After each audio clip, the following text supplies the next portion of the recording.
Hey, Ed here. This video is about my helmet camera that I use for hockey. I use it for several other things, but this video is going to focus on how I use it, how I mount it for use inside of my hockey helmet. If you want to look up the specs and everything, you can use the link in the sidebar to go to the website where I purchased mine several months ago. The link is there to pointofviewcameras.com. What I did with mine, the first thing I did was I covered it with Velcro. You can buy this Velcro at a craft store like a Michael's, for example. So this Velcro is sticky like tape on one side, and then the other side has either the hook or the loop. The hook is the hard plasticky side, and the loop is the soft carpet-like side. Okay. What this allows you to do is to mount the camera on just about anything, as long as you can put some Velcro looping around something, you can mount it. You can see I have the back of the camera open there. That's where the MicroSD card goes, the battery, that's where the USB plug is for hooking it to your computer, and that's where the switch is to go between HD and SD.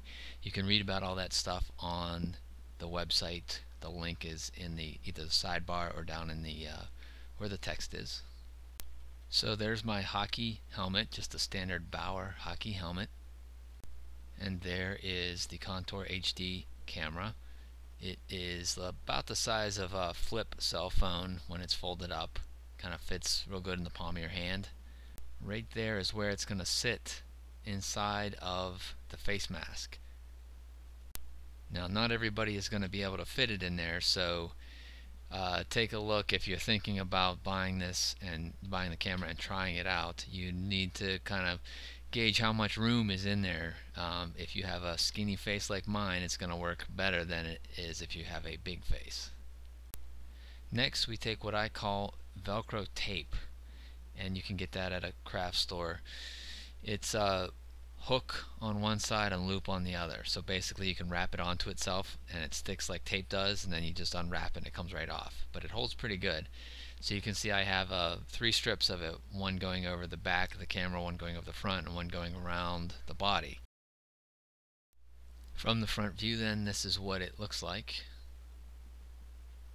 You can see that it's protected by the grill. That's a good thing. And you can see there's what it looks like when I'm wearing it. A little bit uncomfortable to get used to at first, and I had to adjust the chin strap over just a bit, but you know, it's not too bad to wear. And again, I have a narrower face, so it works out okay. If you're gonna have to have an inch and a half or so of room in there between your face and the edge of the grill in order for it to work for you. So you may want to look up the exact dimensions on the website and then add in some extra room for the Velcro tape and so forth, and then really see if that's going to work out for you or not before you go and plan on trying it. One really cool feature about this camera is that it has 2 laser pointers that help you line up where you're shooting, because there is no viewfinder for someone to stand there and tell you what you're shooting. You can do it yourself by turning on the lasers. There's a special button to do this, and then you can see where the lasers are hitting on the wall next to you or on the floor in front of you, and that's where you're shooting. And don't worry, the lasers aren't just going to come on by themselves and shoot your buddy in the eyes or shoot somebody in the eyes. You have to put it in a special mode to do that, and then it shuts them off after a few seconds.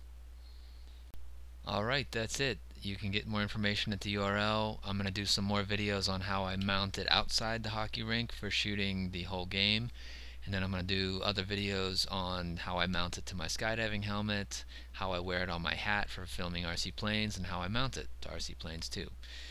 Alright, talk to you next time. Take care.